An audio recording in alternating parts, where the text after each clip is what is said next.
परिस्थिति चाहे कैसी भी हो, उसकी स्थिति नहीं बिगड़नी चाहिए। और जीव के भजन का परिचय जो है वो उसकी स्थिति से ही मालूम होता है। हम लोग अक्सर एक भक्त की परिस्थिति देख के उसके भक्ति का स्तर नापने की गलती करते हैं कि अगर भजन किया होता तो शायद इसकी परिस्थिति अच्छी होती, या इसके साथ ये बुरा हो रहा है तो जरूर इसके भजन में कोई गड़बड़ होगी। किसी के साथ कुछ खराब हो रहा हो तो उसको हर आदमी नसीहत देने लगता है कि भाई तू ठीक से माला किया कर तो शायद तेरे जीवन में ऐसी अवस्था ना आए। पर जबकि हमने कई उदाहरणों से देखा कि कई कई शुद्ध भक्त, सिद्ध भक्तों के भी जीवन में परिस्थिति तो खराब आई, पर उस परिस्थिति में उनकी स्थिति कभी नहीं बिगड़ी। उनकी मनोस्थिति हमेशा वैसी ही रही, चाहे अनुकूल परिस्थिति हो या प्रतिकूल परिस्थिति हो। मन की स्थिति में कोई भेद नहीं हुआ, और वही स्थिति जो है वो भक्ति का स्तर बताती है जीव की। कैसे वो स्थिति पाई जाए उसके लिए हम लोगों ने चर्चा करी थी कि दो प्रकार की स्थिति शरणागति की होती है, एक बिल्ली के बच्चे जैसी और एक बंदर के बच्चे जैसी। इससे आप लोग अवगत हो, पिछली बारी चर्चा हमने करी थी। और ये असाधारण स्थिति जो एक बिल्ली के बच्चे की है, जो शरणागति है, जो निर्भरता है, ये कैसे हमारे भीतर आएगी, इसके लिए हम लोग चर्चा कर रहे थे। और अभी सिर्फ एक ही प्रैक्टिकली हमें क्या करना चाहिए उसके हम एक पॉइंट पे ही चर्चा कर पाए थे, और वो ध्यायंस्तु विषय पुंसा संगत तेषु जायते श्लोक के माध्यम से हमने चर्चा करी थी कि एक भक्त का एकांत शुद्ध होना चाहिए। अगर उसके एकांत में विषयों का चिंतन होता है, अगर उसके एकांत में वो विषयों के चिंतन के प्रवाह को बढ़ावा देता है, अगर वो उस विषयों के चिंतन को एंजॉय करता है, अगर वो उस चिंतन को भोगता है, तो फिर वो उसका चिंतन उसकी क्रिया में आएगा ही आएगा, फिर कोई रोक नहीं सकता।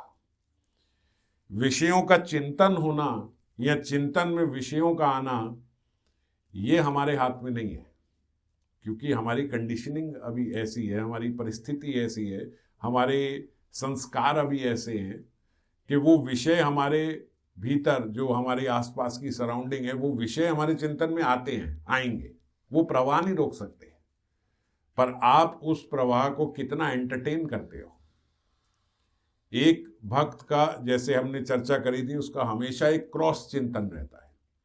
कितना विषय उसके भीतर आए पर उसके अंतर एक युद्ध चलता है, उसके अंतर एक क्रॉस चिंतन चलता है कि नहीं नहीं ये ठीक नहीं है, ऐसा नहीं करना चाहिए, ये मेरे को अलाउड नहीं है, ये मेरी परिस्थिति भी खराब करेगा, मेरी स्थिति भी खराब करेगा, नहीं ये ठीक नहीं है, ये मेरे भजन के लिए ठीक नहीं है, नहीं नहीं ये हमारी वैष्णवता के विरुद्ध है, ये नहीं करना चाहिए। इस प्रकार से वो विषय चिंतन को खत्म करेगा।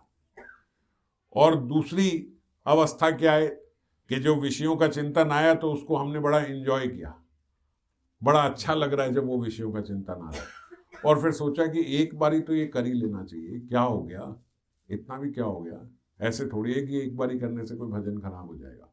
अरे सारी दुनिया यही सब कर रही है और हम तो फिर इतनी माला भी करते हैं, हम तो कर ही सकते हैं। इस प्रकार से हमने उसको प्रोत्साहन दिया अपने चिंतन को। तो चिंतन तो दोनों के आया, पर एक की स्थिति खराब और दूसरे की स्थिति बहुत बढ़िया, समझ गए। तो विषयों के चिंतन आने से नहीं रोक सकते, पर उसको एंटरटेन हमें नहीं करना है, इसका बहुत ध्यान रखना होगा। एक उपासक को अपना इसीलिए बोलते एकांत शुद्ध रखना होगा, क्योंकि एकांत में जनरली विषयों का चिंतन ज़्यादा होता है। आप भक्तों के बीच में रहोगे तो चिंतन होगा नहीं, जब एकांत में होगे तो ही विषयों का चिंतन होगा। और अलग अलग प्रकार से होता है, जैसे किसी भक्त के लिए ही आ जाएगा और उसको बोला जाता है निंदा, तो दूसरा महत्वपूर्ण, इस पे तो हम बहुत चर्चा पहले भी कर चुके हैं, इसलिए आज बड़ी डिटेल में चर्चा नहीं करूंगा। दूसरी महत्वपूर्ण बात है निंदा। जब कोई तीसरा भक्त नहीं बैठा है तो दो जने आपस में सत्संग के नाम पे उस तीसरे का उदाहरण देके चर्चा किया करते हैं। बात तो चल रही है भजन की, ऐसे करना चाहिए, ऐसे नहीं करना चाहिए, तत्वों की बात। अब उसी को देख लो, देखो ना कैसे करती है, ऐसे थोड़े ना करना चाहिए। निंदा नहीं कर रहा, सिर्फ एक बता रहा हूं कि हमें ऐसा नहीं करना चाहिए। हाँ हाँ, वो निंदा तो नहीं हो रही। वो दूसरा भी बोला हाँ हाँ, वो तो हम बस एक समझने के लिए, हाँ बस देखो ना वो ये बोलती है, वो ऐसे करती है, वो ऐसे भक्तों को ऐसे थोड़ी करना चाहिए। निंदा नहीं कर रहे, हम तो अपनी समझ रहे हैं। तो निंदा नहीं कर रहे, निंदा नहीं करके करके निंदा होती चली जाती है। आप उसके बारे में इतना चिंतन तब करो जब आपको अधिकार प्राप्त हो उसको ठीक करने का। कोई राजगद्दी दे दी हो आपको, कोई गुरु पद दे दिया हो आपको कि भाई आप ही का चेला है, आप ही को ठीक करना है, तो सोचो भी आप उसके बारे में। और तब भी सोचोगे तो एक अलग तत्व बनता है। तो जैसे एक पिता अपने पुत्र के बारे में सोचता है, जैसे एक पिता या माता अपने पुत्र को, अपने बच्चे को उसकी गलती बताते हैं तो पीछे से चर्चा नहीं करते कि देखना ये जो मेरा लड़का है कितना ही गंदा है, कितना ही बदतमीज है, ये है वो। इस प्रकार से नहीं, सामने बिठा के बोलेंगे उसे कि ये तेरी गलती है और ये नहीं होनी चाहिए। अगर आपको अधिकार प्राप्त है तो नहीं है तो न सामने न पीछे। और जब कभी किसी भक्त की बात करनी हो तो ये मन में हमेशा सोच लेना चाहिए कि वो भक्त यदि मेरी बात सुन रहा हो तो कुछ गलती तो नहीं होगी, कोई दिक्कत तो नहीं होगी अगर वो सुन रहा हो। अगर नहीं होगी तो फिर कर सकते हो चर्चा। अन्यथा ऐसी किसी भक्त के बारे में कोई बात करना, निंदा किसे कहते हैं? निंदा उसे कहते हैं जो भक्त की आप बात कर रहे हो, यदि वो उस समय उपस्थित है तो आप कर सकते हो कि नहीं। अगर आप नहीं कर सकते तो निंदा है, बस।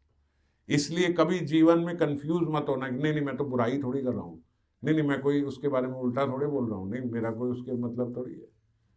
तो समझो अगर वो सामने बैठा है तो आप ये बात चर्चा कर सकते हो। अगर हाँ तो ठीक है, निंदा नहीं है, और अगर नहीं तो फिर ये निंदा है। ये सीधी सी एक परिभाषा है। इसलिए कोई कंफ्यूजन नहीं है कि भाई हम ऐसे बोल सकते हैं, इतना बोल सकते हैं, इतना नहीं। हमने कोई गाली थोड़ी दी है, हमने कोई किसी का बुरा थोड़ी किया है। ये लोग इतना तो अलाउड है। दो जनों में बात कर रहा हूँ।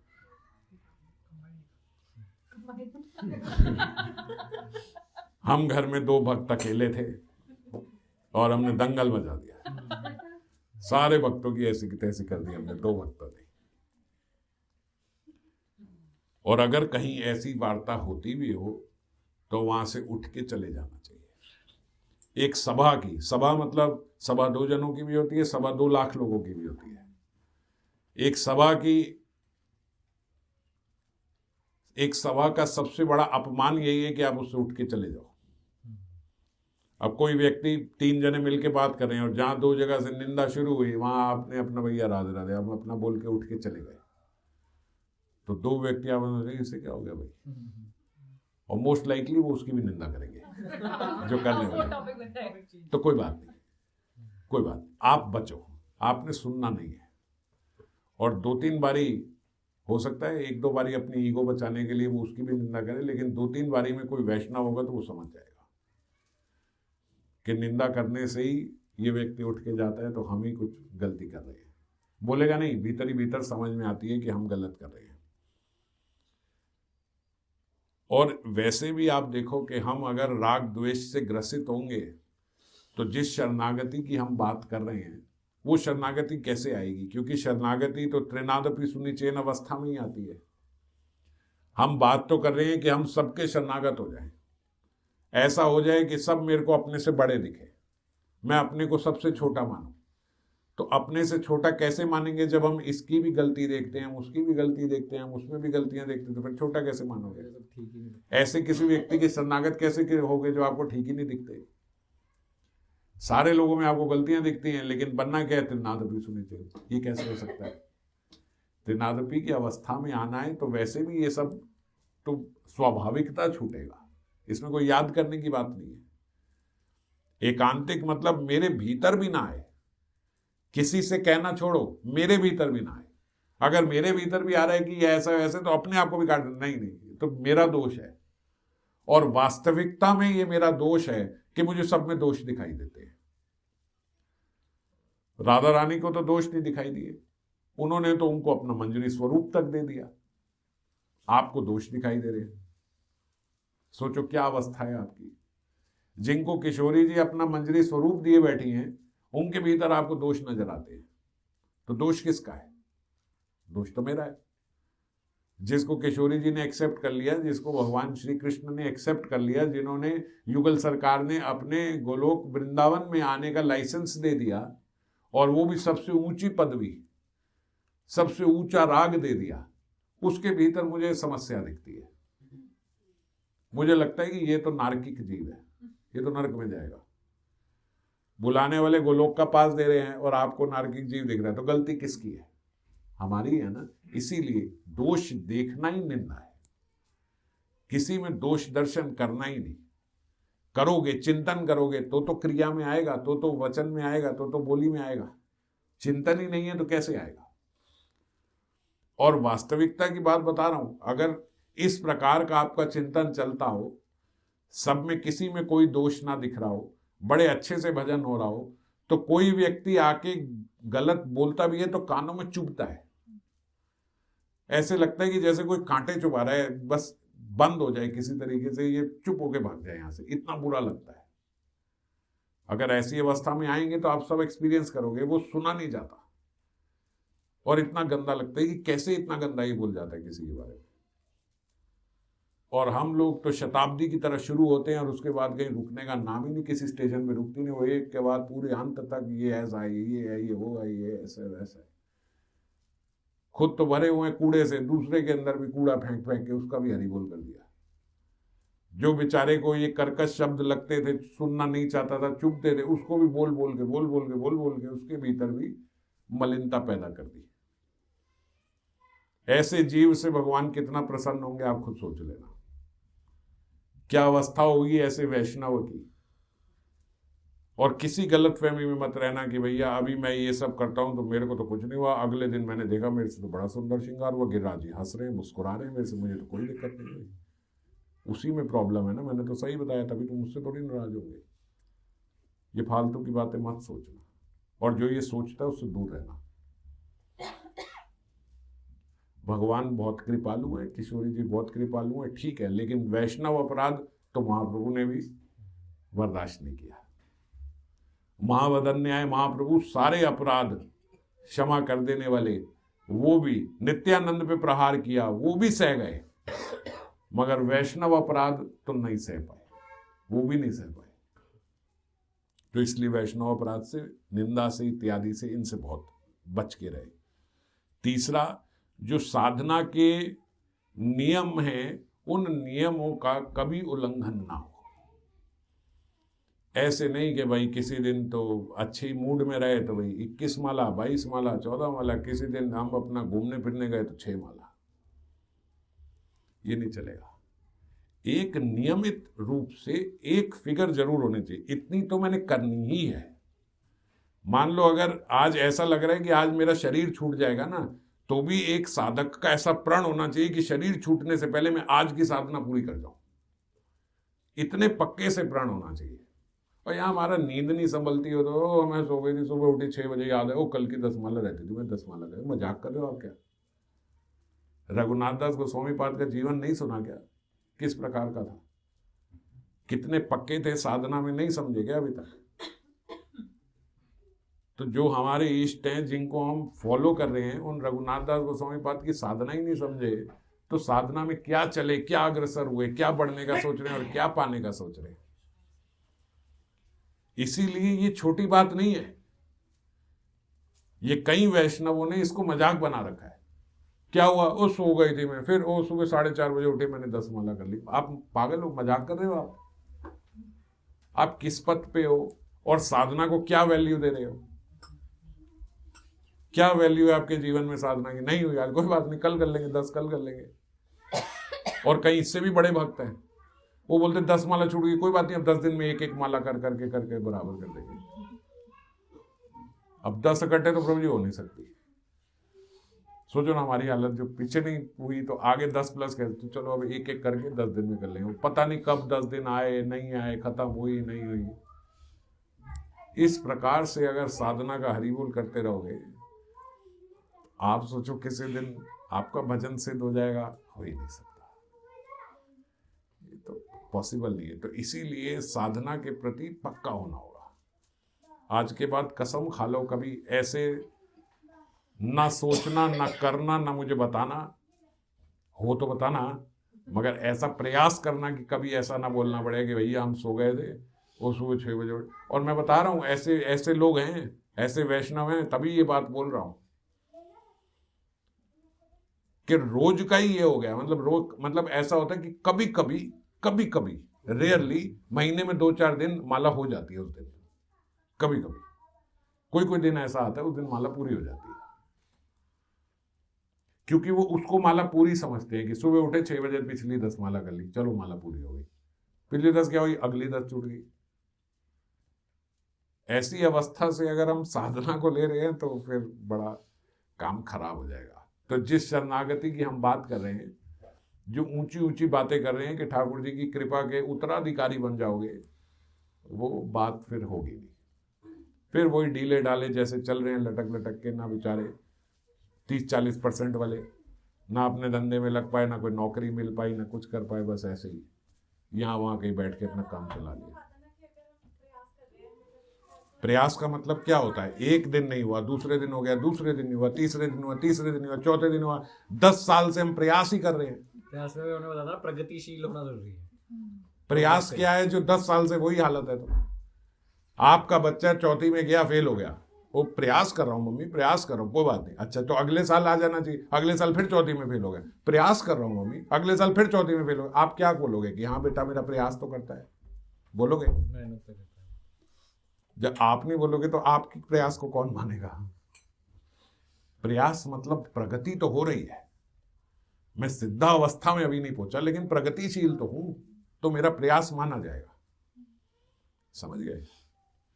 आपने उसको पहाड़ा दिया, बेटा 1 से लेके 100 तक याद करना है।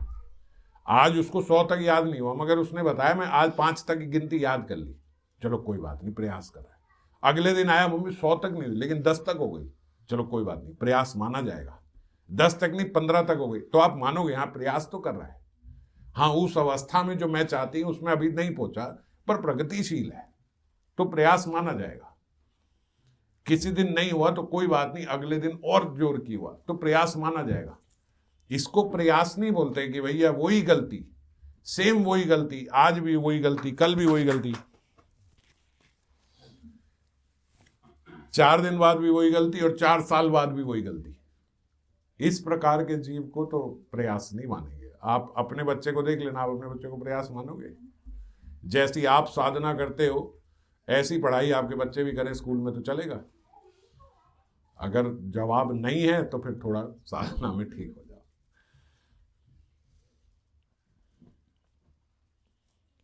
आलस्य जो है वो तमोगुण का प्रतीक है। हमारी अवस्था सतोगुण से ऊपर की होनी चाहिए। हम सबके भीतर रजोगुण, तमोगुण और सतोगुण का मिश्रण है, पर आलस्य को भजन में एकदम विरोधी माना गया है। एकदम आलस्य नहीं, सेवा में तो बिल्कुल नहीं।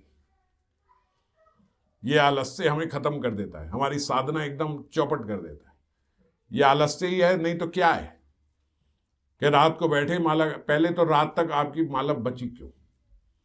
पहले तो ऐसा आपको मेरा तो बड़ा बिजी होता है, मैं तो सुबह 9 बजे ऑफिस में जाता हूँ, रात को 11 बजे, तो 9 बजे से पहले उतनी माला कर लेनी चाहिए जितनी 11 बजे के बाद हो सके, इतनी बचनी चाहिए। समझ गए? अगर आज आप ऑफिस से 10 बजे आए हो, आप 9 बजे आए हो या 11 बजे आए हो, तो आपको सुबह पता था ना कि मेरे को इतना समय लगेगा, पता था, तो सुबह से ही वैसा डिजाइन होना चाहिए साधना का, वैसा शेड्यूल होना चाहिए सुबह से ही। आपके शेड्यूल में ये आया ही क्यों कि फिर इसका मतलब आप लापरवाह थे कि रात को देखी जाएगी, और इसीलिए लापरवाह थे कि देखी ये जाएगी कि चलो नहीं हुई तो सो जाएंगे, कल कर लेंगे, कौन सी आफत आ रही है, कौन देख रहा है। इस प्रकार का अगर हमारा साधना का ढंग है तो फिर वो बात नहीं आएगी। जिस श्रेष्ठतम अवस्था की हम बात कर रहे हैं फिर वो अचीव करना मुश्किल है। हमारे भजन में कभी किसी प्रकार की अश्रद्धा ना हो हमारे भीतर। बड़ी जल्दी नहीं तो ऐसे आ जाते, वो ऐसे करते हैं, ऐसे करते हैं, पता नहीं ये ठीक है कि वो ठीक है, पता नहीं ये सही बता रहे थे कि हम सही कर रहे हैं, कौन सा सही है समझ में नहीं आती, वो लोग तो इस प्रकार से कर रहे हैं, ये तो इस प्रकार से करते हैं। इस प्रकार की अश्रद्धा कभी हमारे भीतर ना आए, कोई अविश्वास ना हो जिस मार्ग पे हम लोग चल रहे हैं। हम जिस मार्ग पे चल रहे हैं, एक्चुअली चल क्या रहे हैं, मेरे को तो ऐसा लगता है हम जिस मार्ग पे हैं वहां तो लिफ्ट लगी हुई है। आप चल भी क्या रहे हो, आपको लेके बस पहुंच जाएंगे। जो छोटी मोटी सी साधना है, ये क्या है, ये छोटी, ये माला क्या है, माला से सरल साधना ही कोई नहीं है। कोई दौड़ना नहीं, कोई भागना नहीं, कुछ करना नहीं, कोई लेना नहीं, कोई देना नहीं, आराम से बैठ के निठल्ला आदमी भी कर सकता है, एक माला लेके बैठ जाओ। जब बहुत खराब अवस्था शरीर की भी होती है ना, तब भी कोई भजन नहीं होता। माला भी धीरे होती है लेकिन माला ही हो पाती है। मैं तो बहुत बार ही एक्सपीरियंस कर चुका हूँ, मेरा शरीर ही इस प्रकार से है कि हर थोड़े दिन में बहुत खराब हो जाता है। तो जब कुछ भी नहीं होता तो बस यही ठीक लगता है कि चुप करके कोने में बैठ के एक माला लेके बैठ जाओ बस। ना उस समय कोई हियरिंग का मन करता है, जब बहुत सिर दर्द हो रहा है, आपका अवस्था बिल्कुल खराब है, ना उस समय कुछ पढ़ने का होता है, कुछ भी नहीं कर सकते, बस केवल एक ऐसा लगता है बस माला लेके चुप करके बैठे अंधेरे कमरे। तो खराब अवस्था में भी जो चीज हो सकती है तो वो कितनी सुगम और सरल होगी, है ना। तो इसीलिए उसके प्रति अश्रद्धा ना हो, बस यही करना है और यही करें, सबसे सरल हमारा पाथ है। इसीलिए मैं कह रहा हूं, तो लिफ्ट लगी है हमारे लिए, तो कोई चलना थोड़ी है। और लिफ्ट भी ऐसी है कि कहीं इधर उधर नहीं, सीधा ऊपर ही रुकेगी। ये लिफ्ट जो है हरि नाम की, ये कहीं स्वर्ग लोक में खुलने वाली नहीं है, कहीं ब्रह्मा जी के लोक में खुलने वाली नहीं है। ये सीधा ऊपर को लोक में ही खुलेगी दरवाजा, भीतर कोई अवस्था ही नहीं है किसी फ्लोर में खुलने की। निश्चय की कभी कभी ना हो हमारे भीतर। देखो इस पथ पे लंबा पथ है, जब हम चलेंगे तो कई शारीरिक विपदाएं आएंगी, कई मानसिक कष्ट आएंगे, बहुत सारे आएंगे। पद पद पर ऐसा मानसिक कष्ट हमें आते रहेंगे, क्योंकि अभी ऐसा तो हुआ नहीं कि मैं इस देह से सारी मेरी स्मृति चली गई मेरे स्वरूप में। आवेश तो है देह में, प्रचंड रूप से है। तो जब है तो परिस्थिति खराब भी होगी, अनुकूल अवस्था भी आएगी, प्रतिकूल अवस्था भी आएगी, शरीर भी खराब होगा और मानसिक कष्ट भी आएगा। तो इस प्रकार का जब आए तो हमें निश्चित रूप से जो हमने अपनी साधना सोची है उसमें पक्के रहना चाहिए। और उसमें पक्के कब रहोगे, जब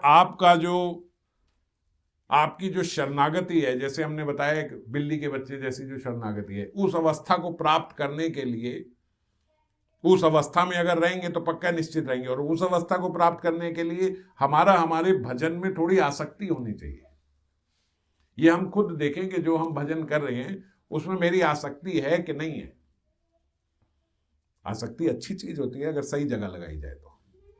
आसक्ति को गंदे शब्द की तरह ही हमेशा हम देखते हैं, इसकी तो बड़ी आसक्ति है, इसकी बड़ी। भजन से आसक्ति करो, क्या दिक्कत है।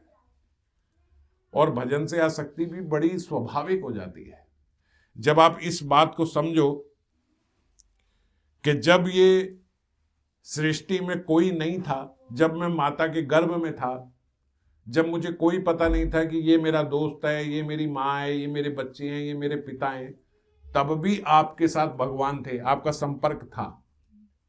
पढ़ते हैं ना श्रीमद् भागवतम में, तब भी जीव का भगवान से संबंध रहता है। हर अवस्था में, हर स्थिति में, हर जन्म में, हर योनि में, हर योनि में केवल और केवल मेरा पोषण मेरे ठाकुर ही करते हैं और कोई नहीं करता। और वही आज भी कर रहे हैं और वही करते रहेंगे। ये मुझे लग रहा है कि मेरा इसके कारण काम बन गया, मेरा इसके कारण बन गया, इसने मेरा बिगाड़ दिया, इसने कुछ नहीं कर रहे, सब वही कर रहे हैं। और जब ये बात हम जान जाते हैं, जब ये बात समझ जाता है, तो फिर जो भजन होगा अपना मान लेने के बाद, उस भजन को बोला जाता है आसक्ति से भजन। समझ गए। अब नियम से भजन नहीं होगा। जब आपकी कोई बहुत सेवा करता है तो आप इधर उधर पूछते हो ना, यार इसने बड़ा किया, मेरा भी मन है इसके लिए सेवा करने का, मैं क्या करूं? तब आप आपको ये ध्यान थोड़े आता है कि यार वैष्णव सेवा करनी चाहिए इसीलिए इसकी सेवा कर दूं। ऐसे तो मन में नहीं आता ना, आपका हृदय से मन करता है कि यार मैं इसकी कुछ सेवा करूं, ये इतना मेरे लिए करता है, मैं इसके लिए कुछ करूं। तो जब आपको पता लगेगा कि भगवान आपके लिए कितना कुछ कर रहे हैं, तो हृदय से आसक्ति होगी इस भजन से, मन करेगा कि थोड़ा नाम तो लूं, और फिर उस नाम में फिर आनंद दे रहे हैं। ऐसा भी नहीं है कि वो सेवा में, वो हरि नाम में अब आप कुछ स्ट्रगल कर रहे हो, उन्होंने आपके लिए किया तो अब आपको कुछ मेहनत करनी पड़ रही है, अब आपको कुछ खोना पड़ रहा है उनको देने के लिए। जो आप कर रहे हो फिर उसमें और प्राप्ति, फिर करोगे फिर उसमें भी प्राप्ति, तो दिए ही दिए जा रहे हैं, दिए ही दिए। आप जब देना चाहते हो तो वो और देते हैं। आप जाते हो एक दाना चावल लेके, वो एक बोरी देते हैं, ये लो और लो, फिर आपका और मन करता है। साधक की अवस्था बता रहा हूं हृदय की कैसी होती है। आप शुक्रिया करना चाहते हो, आप थैंक्स बोलना चाहते हो, आप कुछ करना चाहते हो कि मैं आपके लिए ये करूं, ये करूं, आप जितना करते हो वो उतना और बढ़ के देते हैं। आप फिर ऐसे होते कि यार थोड़ा तो मैं रीपे कर पाऊं, फिर थोड़ा रीपे करने लगो, फिर और आके मिलता है। तो साधक जीवन इसी में निकल जाता है कि मैं कैसे आपका आभार चुका हूं, जो आप इतना दिए जा रहे हो, दिए जा रहे हो, दिए जा रहे हो। ये अवस्था साधक की होती है। अब कहां उसके मन में आएगा कि यार मेरा नियम पूरा हुआ कि नहीं हुआ, मेरी इतनी रह गई, मैं करूं, मुझे नींद आ रही है, मेरे से हो नहीं पाएगा। ये कहां अवस्था आएगी? ये अवस्था ही तब तक की है जब तक भजन से आसक्ति हुई नहीं। बाबा लिखते हैं ना, भजन से प्रेम करते हैं, भजनी भगवान के प्रति अपना हो जाएगा। हाँ, भजन तो हो ही जाएगा, स्वाभाविक है, यही होगा। जब आपको पता लग गया यही सबको दिए जा रहे, मैं कुछ इनके लिए करूं, कुछ करूं। आप कुछ करने लगते हो तो और बहुत कुछ कर देते हैं, फिर आप कुछ करने लगते हो फिर और बहुत कुछ कर देते हैं। अब क्या करें? भक्त की, साधक की, सच बता रहा हूं, अवस्था ऐसी है कि वो कितना देना चाहे वो दे ही नहीं पा रहा है, कि मैं कुछ तो आपको दे पाऊं, वो दे ही नहीं पा रहा। इसीलिए स्वाभाविक ऐसी अवस्था है कि वो बोलते मैंने किया ही क्या है। हम देखते हैं ना बड़े बड़े सिद्ध शुद्ध भक्त, वो हमने किया ही क्या है, हमसे भजन हुआ ही नहीं है। कोई एक्टिंग नहीं कर रहे हैं ह्यूमिलिटी की। अवस्था ऐसी है, वो कह रहे हैं यहाँ इतना दिए जा रहे, दिए, मैं क्या दे पा रहा हूं, मैं देने लगता हूं, वो फिर और दे देते हैं, मैं फिर देने लगता हूं, फिर और दे देते हैं।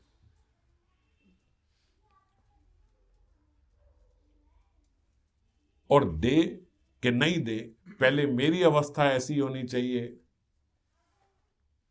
रामचरितमानस में पहले प्रार्थना करते हुए तुलसीदास जी ने एक जगह बोला, हम कोई ऐसे साधक नहीं है, वो राम जी से प्रार्थना कर रहे हैं कि हम कोई ऐसे साधक नहीं है जो केवल अनुकूलता में साथ हो। वो राम जी को बोल रहे हैं, राम जी समझ लो, कोई ऐसे वैसे हम कोई साधक नहीं है कि आप सोचो कि बस अनुकूलता में ही साथ है, अभी तो सब दे रहे हैं, समझ दे रहे हैं तो ये हमारे साथ है। ना ना ना, आप चाहे जितना मर्जी उपद्रव कर लो हमारे जीवन में, जितना उपद्रव करना करो, कर लो पहले, और खुल के करो, मेरी तरफ से आपको पूरी परमिशन है, आप करो। पर ये बात समझ लो कि मैं कहीं जाने वाला नहीं हूं, मैं यहीं टिका हूं आपके चरणों में। इस प्रकार की अगर पक्की साधना करनी है तो ये नहीं कि अब जैसे प्रभु जी आपने तो बोला था कि इतना करो, वो फिर इतना देते, आपने इतना करो फिर इतना दे देते। यहाँ मैं फंस गया, मेरे को 20,000 रुपए की जरूरत थी, मैं भजन किया, मेरे को 2 रुपए नहीं आए। क्या मिलेगा, किस अवस्था में मिलेगा, ये मिलेगा वो मिलेगा, ये लालची आदमी की तरफ भजन तो हमें करना ही नहीं। वो अवस्था जरूर आएगी आपकी, जब आपके चक्षु खुलेंगे ना, जब आप आदान प्रदान देख पाओगे, तब वो अवस्था जरूर आएगी। पर उससे पहले साधक की अवस्था इस प्रकार से होनी चाहिए कि महाराज जितना उपद्रव करना कर लो, कोई बात नहीं, और एक बार देख लो कि पक्का हूं कि नहीं हूं। एक बार ठोक बजा के जरा तुम भी देख लो, मैं तो जानता हूं आप हो हमेशा मेरे साथ, आप भी देख लो कि मैं हूं आपके साथ कि नहीं हूं। बस स्वस्थ रहूं, मेरे को सम्मान मिलता रहे, उसी को मैं कृपा जानूंगा, ये बात नहीं है। आप तिरस्कार करवाओ, इस शरीर को जितना मर्जी अस्वस्थ करो, ये शरीर झरझर हो जाए, तब भी मैं केवल आपको देखूंगा, और तब जानना कि हाँ भाई पक्का भक्त हो। ये तोड़ दो शरीर, कोई बात नहीं, खराब करो जितना आप कर सकते हो, आप ही का दिया हुआ है, बिगाड़ दो। और कौन सा आज पहला मिला है, पता नहीं कितने अरबों खरबों करोड़ों मिल चुके हैं जो आपने बिगाड़ दिए, ये भी बिगाड़ दो। और बिगड़ना तो वैसे भी है, वैसे भी बिगड़ना है, शरीर तो खत्म होना ही है, तो जितना कर सके कर लो। आप सम्मान करो या दुलार करो, धक्का मारो या किसी से मरवाओ, यूं जरूरी नहीं है कि आपको आके धक्का मारना, पड़वा दो, किसी से भी धक्का पड़वा दो, पर तब भी मैं आप कहूं ये पक्का जान लेना, इस प्रकार का पक्का निश्चय होना चाहिए भजन से पहले। बाउंटीज देख के नहीं आना चाहिए, हमारे ये गणेश जी कितना देते हैं, वो शिव जी कितना देते हैं, वो दे दो, लेकिन जब कृष्ण देने पे आते हैं तो सब पीछे रह जाते हैं, और वो सबसे उनका भजन करना चाहिए। और थोड़े टाइम भजन करा तो अब ऐसे मत सोचना हम तो राग मार के, हम ये सब नहीं सोचते। ये कईयों के मन में ये बात आती है, यार इतना भजन करके भी यार कुछ ठीक तो हो नहीं रहा है, वैसी अवस्था है, कोई भगवान की कोई कृपा तो महसूस नहीं हो रही है, ये नहीं हो रही है। अरे थोड़े पक्के होके तो जाओ, ऐसा कमजोर तो नौकर भी नहीं रखना चाहते हम अपनी दुकान पे। कोई एक बारी ये तो बोल दे कि कोई बात नहीं बाबूजी, जितनी मर्जी तनख्वाह दो, मैं आपके लिए काम करने को तैयार हूं, आप एक बार काम देखना पहले मेरा। ऐसा लड़का है तो फिर मन करता है ना, तो कोई बात नहीं यार, ये 100 रुपये फालतू भी ले जाए चलेगा। और जो चिड़चिड़ करता रहे, आपने इधर दे दिया, आपने उधर दे दिया, बाबूजी आप 10 रुपए की चाय इसको पिलाते हो, मैं तो पीता नहीं, मुझे 10 रुपये हाथ में दे दिया करो, मेरा ये कर दिया करो, वो कर दिया करो। जा यार, क्या करेगा तू, काम क्या करेगा, हर वक्त यही देखता रहता। आज तो ज्यादा कमाई हो गई, आज तो थोड़ा और दे दो 100 रुपये, ये इस प्रकार की बातें। थोड़ा मैंने माला ज्यादा कर लिया, थोड़ा तो कुछ तो फायदा होना चाहिए। मुझे ये चाहिए था तो मैंने 4 माला बढ़ा दी थी, अब 6 महीने हो गए वो हुआ ही नहीं, जिसके लिए 4 माला बढ़ाई थी, वापस 4 माला कम कर दी। 4 माला और कम कर दी। अब वापस निकाल लो। इस प्रकार के भजन से ना कभी आप तृप्त होगे, ना इस प्रकार के भजन से कभी भगवान का और आपका संबंध बनेगा, ना भगवान को कभी सुखी कर पाओगे, ना आप कभी सुखी होगे। हैं तो वो तब भी आपके साथ ही, कोई ना कोई गुंडी घुमा के आपको फिर खींच के रखेंगे अपने पास, कोई ना कोई रस्सी से बांध के रखेंगे आपको अपने पास, पर आप कितना उनके साथ हो, बात ये है। मेरा कितना निश्चय है भजन में, तो मेरा निश्चय ऐसा होना चाहिए, ये शरीर जितना मर्जी जर्जर कर लो, पूरा देख लो। मैं कहता ही नहीं हूं मुझे सम्मान दो, हमारी प्रार्थना है थोड़ा तिरस्कार करो, थोड़ा धक्का पड़वाओ, खुद मत आओ, अपने किसी व्यक्ति से पड़वाओ धक्के, थोड़ी ऐसी की तैसी होने दो। और कभी कभी जैसे आप देखो ना, जैसे हम लोग मान लो कहीं वृंदावन वगैरह गए, हम कुछ बांट रहे हैं, कुछ दे रहे हैं, कुछ समोसा बांट रहे, कचौड़ी बांट रहे, तो कितने सारे बच्चे एकदम से आ जाते हैं, आप बोलते लाइन लगाओ लाइन लगाओ लाइन लगाओ, तो वो लाइन लगाने में आते तो देखते हैं भैया वो एक थोड़ा तगड़ा आया, उसने धक्का धुक्का मार के 4 लोगों को आगे आके ले लिया। तो जिसको धक्का मारा जो 2-4 लोगों को, वो क्या हट जाते हैं अब, इसने मुझे धक्का मार दिया अब मैं नहीं लूंगा, कोई कहता है ऐसे? वो फिर आ जाता है, उसको 4 बार धक्के पड़ जाए वो फिर आएगा समोसा लेने के लिए, और आप फिर धक्का मारो वो फिर आएगा खाने के लिए, वो कभी लाइन से हटेगा? तो जब संसारिक चीज के लिए, जब एक ऐसी संसारी चीज के लिए व्यक्ति की ऐसी जिद होती है कि भैया जितने मर्जी धक्के पड़ जाएंगे समोसा तो लेकर आऊंगा मैं, और दोबारा आ जाएगा चाहे 4 धक्के और पड़े, फिर एक और ले जाऊंगा। ऐसा होता है या नहीं? हमने देखा है कि नहीं देखा? संसारी चीज के लिए व्यक्ति की ऐसी जिद है, तो जब गोविंद जी का, किशोरी जी का प्रेम प्राप्त हो रहा है, उनका मंजरी स्वरूप प्राप्त हो रहा है, तो 2-4 धक्कों से और अपमान से मैं भाग जाऊंगा? इतना कच्चा न समझना। यूं 2-4 धक्कों से तो ब्रज का छोरा समोसा खाने से नहीं भागता, तो हम कहां से भाग जाएंगे आपका प्रेम प्राप्त करने से? ऐसा पक्का निश्चय होना चाहिए। कोई बात नहीं, इसने उसने 2-4 गाली दे दी, भाग देंगे, मंगा दे, कोई बात नहीं, हम यहीं खड़े, कोई बात नहीं, टेंशन ना लो, हम नहीं जा रहे कहीं। कोई अपमान हो जाए थोड़ा, कोई धक्का दे दे, कोई बेइज्जती कर दे, कोई कुछ कर दे, कोई बात नहीं ठाकुर जी। मैं ये नहीं प्रश्न पूछ रहा कि क्या हो गया, इसने मेरी बेइज्जती कर दी, आप कहां थे उस वक्त जब मेरी बेइज्जती हो रही थी? कोई बात नहीं, हम बैठे, कोई बात नहीं, हम यहीं हैं। करवा ली आपने, कोई बात नहीं, 2-4 और करवा लो, मैं तब भी यहीं हूं। अपनी लाइन छूटनी नहीं चाहिए, वो पंक्ति छूटनी नहीं चाहिए जिस पंक्ति में हम खड़े हैं। और पक्का करके कह देना अभी इस लाइन से हटने वाला नहीं हूं, अभी यहीं हूं मैं। कहीं आप समझ रहे हो कि भैया मैं यहां से भाग जाऊंगा। अच्छा, आप अपना ही उदाहरण देख लो, चलो उनसे अगर रिलेट ना कर पाओ तो जब कहीं हम लोग सिनेमा विनेमा जाते हैं, कहीं की टिकट लेने, कहीं किसी अम्यूजमेंट पार्क ये वो कहीं किधर भी कहीं लाइन लगी होती है, तो लाइन में लगते हो कि नहीं लगते? उस जगह कितनी चाहे 10 मिनट की लाइन हो, 15 मिनट लगना पड़ेगा, और उस लाइन में लगोगे। और भले कोई आके आपको लाइन से हटा दे तो कोई थोड़ा तगड़ा आ जाए आगे आ जाए, कोई बात नहीं, वे पीछे खड़े हो जाएंगे, छोड़ के तो नहीं भाग जाओगे। आपको पता भैया ये मेरा काम है, मैंने ये करना है, ये तो चाहिए ही चाहिए। आप टिकट लेने गए सिनेमा की, कोई एक तगड़ा आदमी आपके आगे आगे खड़ा हो गया तो क्या लाइन छोड़ के भाग जाओगे? पीछे खड़े हो जाओगे, कोई बात नहीं, टिकट तो लेनी है, कि तेरे बाद ले लेंगे, क्या फर्क पड़ता है। तो कैसे ना कैसे मेहनत करके हम लेते ही हैं, लेकिन लाइन नहीं छोड़ते। तो इसीलिए ठाकुर जी, मैं सिनेमा की टिकट के लिए लाइन नहीं छोड़ता, मैं आपकी लाइन कैसे छोड़ दूंगा? मैं कैसे ये भक्ति की लाइन से हट जाऊंगा? ये छोटी मोटी चीजों से, छोटे मोटे अपमान से मैं किस प्रकार हट जाऊंगा?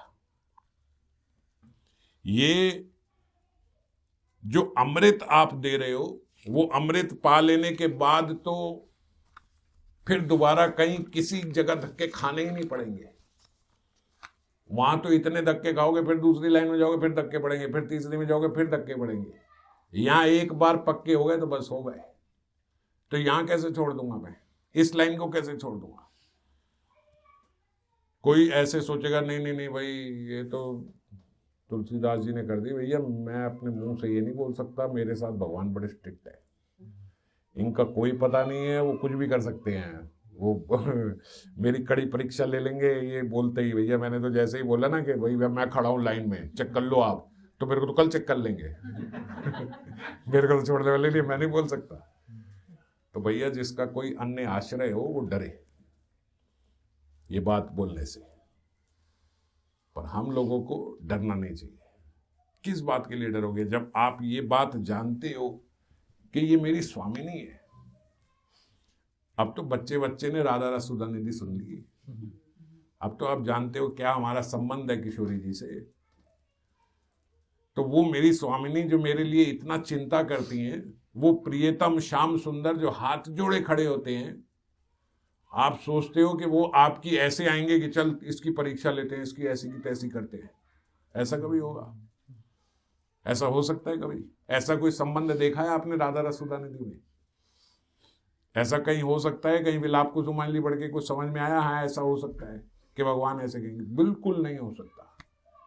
इसलिए भगवत्ता की तो बाबा ने लिखा है गंध भी नहीं आनी चाहिए। ये भगवान है, ये कुछ भी, अरे भगवान होंगे लोगों के लिए होंगे, हमारे लिए नहीं है। हमारी किशोरी जी की प्रियतम है, बड़ा निकटम का संबंध है, और निकट के संबंध में ऐसी परीक्षाएं नहीं ली जाती।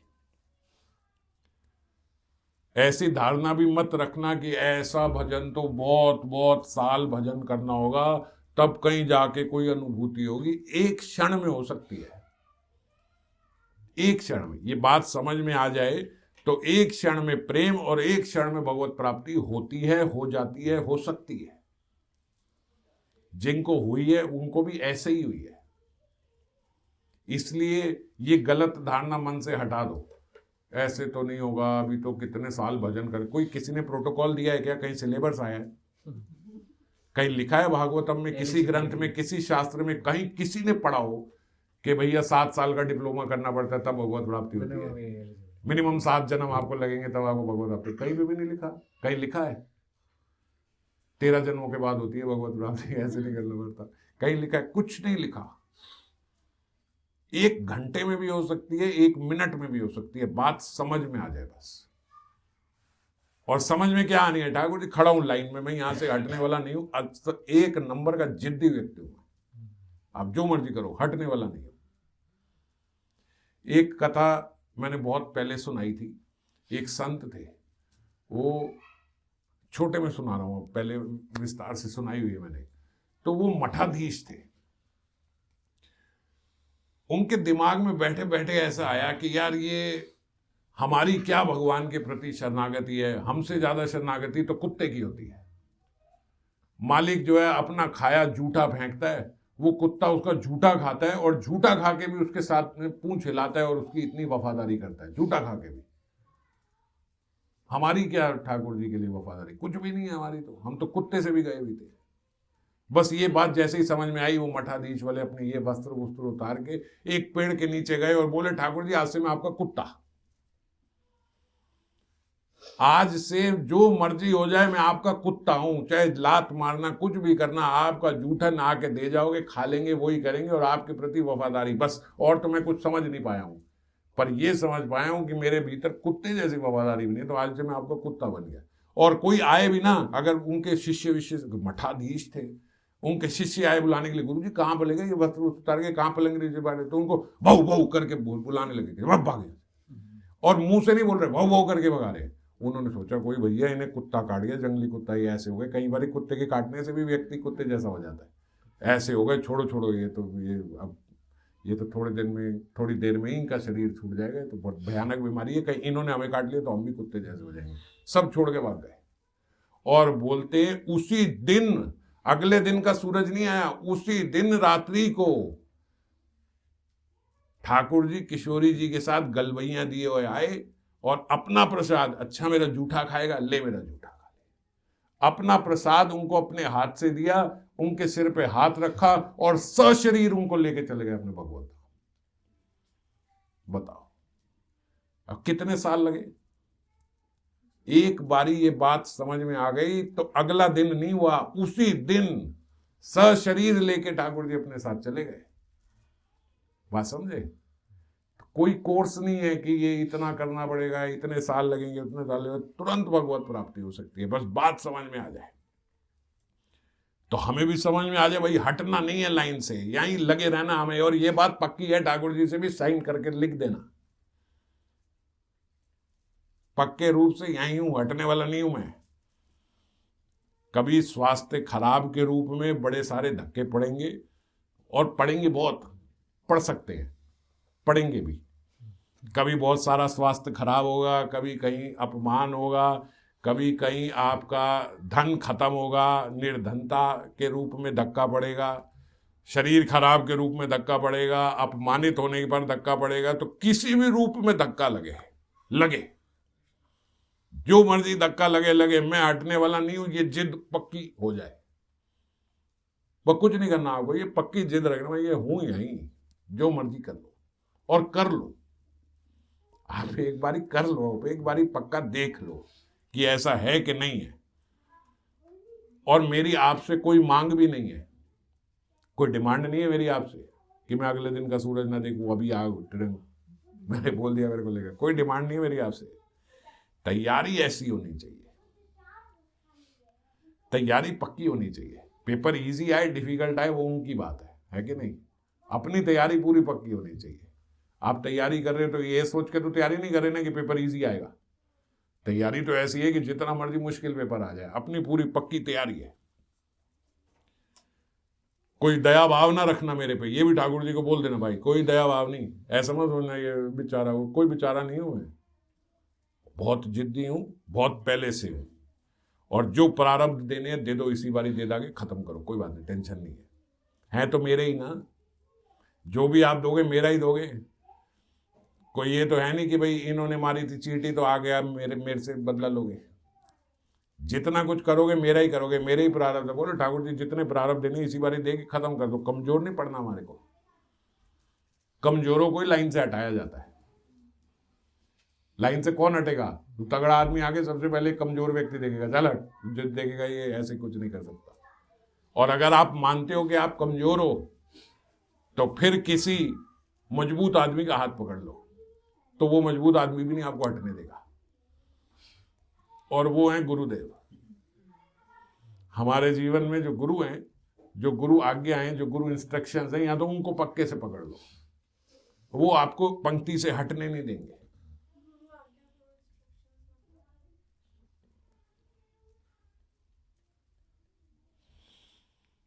मतलब कैसे समझाऊं? जो आपको प्राप्त हो रहा है वो गुरु जी की इच्छा से ही प्राप्त हो रहा है। जो आप शास्त्र पढ़ रहे हो वो भगवान ही बता रहे हैं, गुरु जी बता रहे हैं। जो आप सुन रहे हो वो गुरु आज्ञा से ही सुन रहे हो। समझ लो, पक्के हो जाओ, मगर पक्के गुरुजी के लिए ही हो, हमारे जैसों के लिए नहीं होना। तो आप ये नहीं कि कथा के बाद कहो जी प्रभु जी मैंने तो आपका हाथ पकड़ लिया, हम तो खुद कमजोर हैं। गुरुजी का हाथ पकड़ लो। ठाकुर जी तो हैं ही हैं, मगर ठाकुर जी से पहले हम अपने गुरु से प्रार्थना करें कि बाबा मैंने आपका हाथ पकड़ा हुआ है, आप मत छोड़ना। मैं बड़ी बात तो कराया हूं भगवान से, जिद की बात कराया हूं कि भैया हटूंगा नहीं, बचाना आपने। पर अंदर से थोड़ी स्थिति डामाडोल है, तो आप संभाल लेना। समझ गए? मैंने साइन तो कर दिया फॉर्म में, पेपर कर दूंगा, पर मेरी तैयारी कुछ नहीं है। तो हम एक पढ़े लिखे बच्चे को भाई साथ बैठिए तू देखना मेरा हेल्प कर दे, मेरे बस का नहीं है। होता है कि नहीं होता? तो ये बात मैं बोल रहा हूं कि एक तगड़े आदमी का आश्रय होना चाहिए। तो गुरुजी का आश्रय होना चाहिए। भगवान के सामने सीना चौड़ा करके बोल दे भैया जो देना दे दो। ठाकुर जी गुरुजी के सामने, गुरुजी आपके आश्रय तो ये बोल पा रहा हूं, नहीं तो हिम्मत नहीं है मेरे में ये बात बोलने की। और वाकई ये बात सही है। अरे गुरु मंजरी वहां किशोरी जी के चरणों में बैठी है ना, क्यों चिंता करते थे? वो एक ऐसा सेतु है हमारे और किशोरी जी के बीच में कि हमने भी देखी हैं, हमारे साथ भी रही हैं, हमने भी उनके चरण दबाए हैं, और अब वो किशोरी जी के चरण दबा रहे। बताओ इतने जबरदस्त और इतना डायरेक्ट लिंक कहीं मिलेगा? ये होता है तगड़े व्यक्ति का हाथ पकड़ना। ये भावुकता में एक दूसरे का नहीं पकड़ लेंगे, तगड़े व्यक्ति का पकड़ना। तो गुरुजी का हाथ पकड़ लिया है, उनके आश्रय होके ये बात सीना चौड़ा करके बोल पा रहे हैं कि भैया जो देना दे दो। वो बैठे हैं, देख लेंगे। और तैयारी हमारी ऐसी है कि एक बार देख लो, चेक कर लो, जो करना है कोई बात नहीं, पक्के होके चलना हमें। कोई दया भाव हमारे से खाना मत, कोई रखना मत। और एक बात, अगर अपनी जिद का उदाहरण देना हो तो ठाकुर जी ये बात देख लो, मैं कितना जिद्दी हूं ये आपको समझा देता हूं। जब तक आप मिले नहीं थे तब तक मुझे लगता था कि विषयों में आनंद मिलेगा। तो जब मुझे ये लगता था कि विषय से आनंद मिलेगा, इंद्रिय तृप्ति ही असली आनंद है, तो तब तक मैं हजारों करोड़ों बार यमराज की यातनाएं मैंने सही, कई कुत्ते और सुअर की अपनी माएं बनाई, कई कुकरिया और शुकरिया के गर्भ में चले गए और उनको माता माता कह के बुला लिया, कई नाली में लौट गए, कुछ हो गए, मगर अपनी जिद से हटे नहीं, इंद्रिय तृप्ति से पक्का डटे रहे भैया, इंद्रिय तृप्ति ही करनी है। मेरा इतना काम बिगाड़ दिया, इतना बिगाड़ दिया, नरकों में ले गए, नरकों में भी तिरस्कार हुआ कि इतना वहां पापी, इसको और नीचे लगा दो, सब कुछ कर लिया मैंने, मगर तब भी डटा रहा कि भैया आनंद इंद्रिय तृप्ति में ही आएगा। लगे रहे कि नहीं लगे रहे? अगर आपको मेरी जिद देखनी है तो जिद मेरी देख लो, जिद्दी पक्का हूं। पर अब पता लगा है कि इंद्रिय तृप्ति में नहीं, आप में है आनंद, तो आपके पास जाके आएगा। तो जब अब ये पता लगा है तो वो सारे के सारी जिद इधर आ गई है। जितना जिद्दी में था उतना ही जिद्दी आदमी हूं, और होना भी चाहिए। जब आपको पता था कि इंद्रिय तृप्ति में आनंद होता है तो आप कितने जिद्दी थे? हैं अभी भी हैं। कितने जिद्दी हैं? कितना बोल लिया, कितना समझा लिया, नहीं समझ में आ रही, अभी भी लगे हुए हैं, यहीं पे मजा लूंगा। कैसे नहीं दोगे? यहीं लूंगा, लेके दिखाऊंगा। सारे चीख चीख के चिल्ला चिल्ला के संत चले गए, भैया यहाँ आनंद नहीं है, नहीं है, नहीं, कैसे नहीं है, यहीं लूंगा। देख लिया, मेरे ऊपर के चले गए, नीचे के जा रहे हैं, मैं भी चलता जा रहा हूं, मगर नहीं, यहां लेके जाऊंगा। तो ये जिद्दी में पक्का था। अब समझ में आई कि अगर आप में है तो वो सारी की सारी जिद इधर डाल दी। अब आपको नहीं छोड़ूंगा, अब आप जो मर्जी कर लो। एक बारी मैं भी रियलाइज कर रहा था, अभी हम लोग कहीं जा रहे थे तो गाड़ी बंद थी, तो जो जैसे भिखारी आते हैं तो वो ऐसे टक टक टक टक टक टक तंग करने लग गए, ऐसे दरवाजा ऐसे, ये दे दो दे दो दे दो, तो हम कुछ बात करते, मैं जा यार। तो जनरली ऐसा कठोर व्यवहार नहीं करा जाता, लेकिन एकदम इतना ही दुखी कर दिया कि एकदम ऐसे हो गया। तो बाद में जाके मैंने सोचा कि ऐसे करना नहीं चाहिए था, इतना कठोर व्यवहार नहीं होना चाहिए था मेरा। पर उसी से फिर मुझे बाद में रियलाइज हुआ कि हम भी इस बात का ध्यान रखें कि हम भी किशोरी जी के द्वार पे खड़े हैं। बाबा की कृपा से, गुरु कृपा से उन्होंने हमें कहाँ से उठा के, हम जिस लाइन में लगे थे, पता नहीं पंक्ति में कितनी पीछे थे, और उन्होंने कहाँ से उठा के हमें एकदम आगे लाके खड़ा कर दिया है। भाई स्वरूप दे दिया, ये दे दिया, वो दे, मतलब ऐसे हैं कि बस द्वार पे खड़े हैं। तो अब कम से कम यहाँ पे कोई ऐसा उपद्रव ना करें कि भीतर बैठा व्यक्ति भी ऐसा हो जाए कि यार इसको कहाँ से लेके आए हो यार, इस लायक था या द्वार पे खड़े होने लायक। ऐसी हम, हालांकि किशोरी जी बड़ी कृपालु हैं, ये भी फिर मन में आता है, साथ के साथ बड़े सारे इकट्ठे थॉट्स आते हैं, ऐसा भी आता है वो कृपालु, वो हमारी तरह थोड़े ना इरिटेट होंगी और ऐसे सोचेंगे वो तो महाकृपालु। लेकिन तब भी हमारी जिम्मेदारी तो ये नहीं है ना कि भाई वो क्योंकि कृपालु है तो जो मर्जी करो। हमारा दायित्व तो ये है कि ऐसा उपद्रव ना करें। कोई भिखारी भी मांगने आए, अगर दया भाव हमारा उसके भीतर रहेगा तो देंगे। अब वो ऐसे शीशा तोड़ने को तैयार हो जाए, ये करने वो कर ले, और महाराज भाई इधर उधर, और आपस में खेल कूद भी कर रहे। मतलब आज जैसे ये देख रहे थे, वो क्या भिखारी के बच्चे जो आप देख रहे थे, वो एक भिखारी जा रहा है, मेरे बच्चे भूखे हैं, इनको कुछ खाने को दे दो, और वो दो बच्चे आपस में रेडी में बैठे हुए एक दूसरे पे हलवा फेंक रहे हैं। आज ही देखा इन्होंने। ऐसे को कौन भीख देगा? साफ झूठ बोल रहा है, बेचारों ने कुछ खाया नहीं, उन्होंने इतना खाया एक दूसरे पे फेंक रहे हलवा।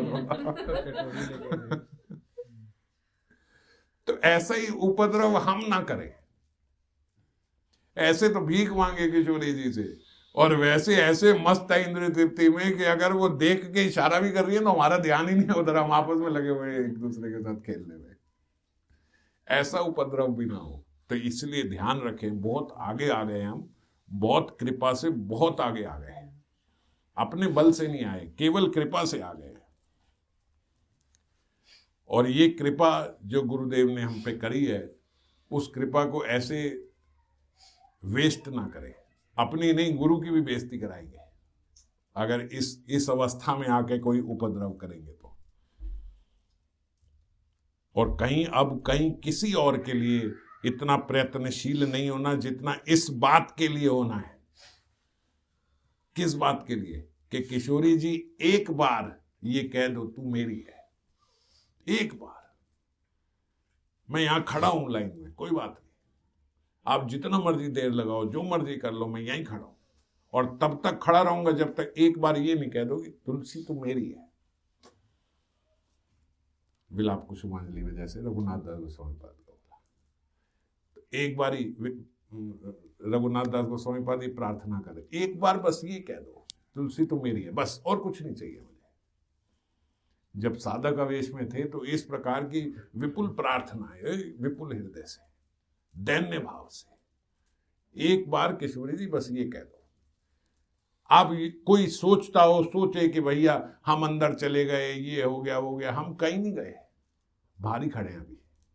अगर भीतर गए होते तो लीला का स्फुरण हो रहा होता, तो दिख रहा होता, सब सामने होता, पर नहीं दिख रहा।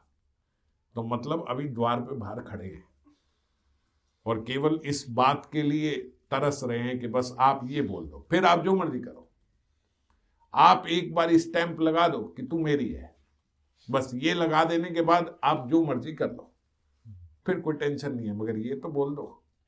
और हम भी इस बात के लिए ही जीवन में प्रयत्नशील रहे, और कोई उपद्रव नहीं। मेन बस बात ये होनी चाहिए कि ये हो जाए, ऐसा हो जाए कि वो कह दें कि मैं उनकी हूं, वो बोल दें कि तू मेरी है, ये निश्चय होना चाहिए। समझ गए? इस प्रकार की मेरी साधना होनी चाहिए। जितनी कोई भी शरीर की अवस्था खराब हो जाए, कुछ भी हो जाए, कोई लेना देना हो जाए, एक बात अच्छे से समझो कि जितनी बड़ी से बड़ी औषधि है, मतलब दवाई जो हम खाते हैं, कितनी बड़ी से बड़ी आप दवाई खा लो, कुछ भी कर लो, मगर उस औषधि में जो औषधि पना है वो श्री कृष्ण ने ही दिया है। मानते हो कि नहीं मानते? दवाई में जो दवाई असर करेगी, वो दवाई पना जो दवाई के भीतर डाला है, वो किसने डाला है? ये गोली मुझे असर कर जाए, ये सेरिडॉन मेरा सिर दर्द ठीक कर जाए, वो सेरिडॉन तो कर देगी, पर उस सेरिडॉन में ठीक करने का तत्व किसने डाला है? कृष्ण ने ही तो डाला है, उन्हीं की तो दी हुई है कि नहीं? जैसे हल्दी की healing बात body समझ की रहे हो होती है। कि जितनी भी औषधि हैं उसमें औषधि पना श्री कृष्ण ने ही दिया है। संजीवनी बूटी भी अगर आप ले लो तो संजीवनी बूटी में संजीवनी पना श्री कृष्ण ने ही दिया है। अमृत में अमृतत्व श्री कृष्ण ने ही दिया है। वो चाहे तो अमृत पी के आप अमर हो जाओ, वो नहीं चाहे तो अमृत पी के भी अमर हो सकते हो।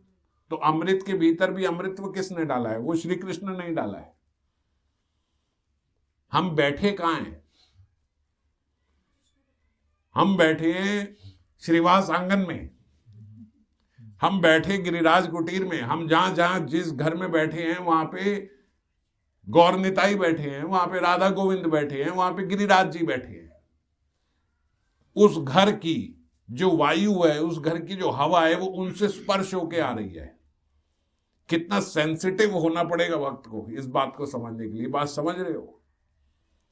वही हवा हम राधा रस सुधा निधि में आपने पढ़ा है ना, किशोरी जी और श्याम सुंदर, वो हवा भी उनके मिल जाए, वो सुगंध मिल जाए, वो उस दिक्क को प्रणाम कर रहे हैं, उस हवा को प्रणाम, उस दिशा को प्रणाम कर रहे हैं। आप जिस घर में बैठे हो उस घर में वो ठाकुर जी स्वयं बैठे हैं, और जहां हम बैठे हैं वही हवा जो उनको स्पर्श कर रही है, वही हवा हम ले पा रहे हैं। यही सांस वो ले रहे हैं, वही उनकी छोड़ी हुई सांस हम ले रहे हैं, हमारी छोड़ी हुई सांस वो ले रहे हैं। तो जो काम कोई दवा कर सकती है वो आपके घर की हवा भी कर सकती है, ये पक्का समझो, और 100% कर सकती है। दवा कर सकती होगी तो हवा भी कर जाएगी वो काम, अगर वो चाहेंगे तो, क्योंकि वो उन्होंने तो डाला है। दवाई में दवाई पना भी उन्होंने ही डाला है। अगर वो चाहेंगे तो हो जाएगी, बिल्कुल हो जाएगी, और होगी ही होगी। क्यों नहीं होगी? कोई है चांस के नहीं हो, अगर वो चाहें तो। हम संतों की कथा सुनते नहीं? अभी पीछे ये याद कर रही थी, एक जगह कथा में बताया था, वो संत बैठे थे, उन्होंने कहा मेरे को कैंसर है, कैंसर। उसने कहा जा यार, ये छोटी मोटी बीमारी को मत रोया कर, जा। वो चला गया, वो फिर आया, बाबू जी कैंसर है, कैंसर है। उसने कहा जा यार महाराज मेरे को कैंसर है। वो 1 महीने तक परेशान करता रहा। एक दिन वो दातुन कर रहे, तो दातुन करते करते थूक फेंक दी उसके मुंह पे, वो दातुन वाली, और जा ठीक हो गया तेरा कैंसर। वो गया, उसका कैंसर ठीक हो गया। इतना तो संत के थूक से हो जाता है, तू ठीक कैंसर वैंसर की बात समझ गई? ये सब है कुछ नहीं, ये कुछ नहीं है। और मान लो किसी ऐसी बीमारी से शरीर खत्म भी हो जाए, तो शरीर खत्म तो वैसे भी होना था। वो तो आप इसलिए रो रहे हो क्योंकि आप अपेक्षा लिए बैठे थे कि मैंने 100 साल का होके मरना है, और अगर 100 साल के भी हो जाओगे ना तो वो भी चाहता 1 साल और 1 महीने। वो पोते के बेटे की 1 बार बेटा हो जाता ना, फिर मेरे को भगवान ले जाते आप, कोई दिक्कत नहीं थी, बस वो थोड़ा देख लेता मैं। तो ये लालसा कभी जाती नहीं जिसने भजन नहीं किया। तो जाना तो है ही। हम ये रोते इसलिए अभी हो गया क्योंकि आपने सोच बैठे थे आपकी मैंने 80 के बाद मरना है, मैंने 90 के बाद मरना है, इसलिए आपको एक टारगेट आपने दिमाग में रखा हुआ था। वो मैंने 80 के बाद तो सोचा था भजन करूंगा, अभी बीमारी आ गई। अभी करो ना, क्या दिक्कत है? ये तो शरीर आप मान के चलो, ये शरीर अभी बस खत्म होना ही है, तो फिर कोई दिक्कत नहीं है। फिर कोई बीमारी आ जाए, कुछ आ जाए, कोई आदमी को तो छोड़ यार इलाज भी, तो ठीक है अभी खत्म तो नहीं, करो भजन, शॉर्टकट में निकल जाएंगे। अगर अपना लक्ष्य पक्का हो तो कोई दिक्कत नहीं आएगी। वो लक्ष्य पक्का नहीं है इसलिए दिक्कत आती है। तो खैर अब ज्यादा चर्चा नहीं कर रहा और अगली बार भी नहीं करूंगा, बस इतनी बात समझ जाए, क्योंकि अगली बार गौर कथा शुरू करनी है। सब लोग बोल रहे गौर कथा हो ही नहीं पा रही है शुरू, तो इतनी बात भी खैर समझ जाए। तो लिखने पढ़ने को तो और बहुत है, यहाँ कभी बीच में वैसे भी चर्चा कर लेंगे, लेकिन इतनी बात भी अगर समझ में आ जाए, इतना निश्चय अपने भजन में पक्का रहे, इतना निश्चय अपने इष्ट के प्रति पक्का रहे, अपने भजन के प्रति हम इतने सच्चे और इतने पक्के रहे, तो बात बन जाएगी। और फिर उसके बाद जो जहाँ से हमने शुरू करी थी कि भगवान को ब्रह्मा जी ने जो बोला कि इस प्रकार का अगर कोई भजन करेगा तो वो पक्का से पक्का भगवान की कृपा का उत्तराधिकारी बन जाएगा। जिस प्रकार एक पुत्र अपने पिता की संपत्ति का उत्तराधिकारी होता है, कुछ करना नहीं पड़ता, उसे मेहनत नहीं करनी पड़ती, वो संपत्ति तो उसे स्वतः ही मिल जाती है। ऐसे ही ऐसे भक्त को भगवान की कृपा तो स्वतः ही मिल जाती है, उसको उसके लिए कोई प्रयत्नशील नहीं होना पड़ता। तो इसीलिए इस प्रकार अपने भजन में निष्ठा बनाए रखें। जय राधे।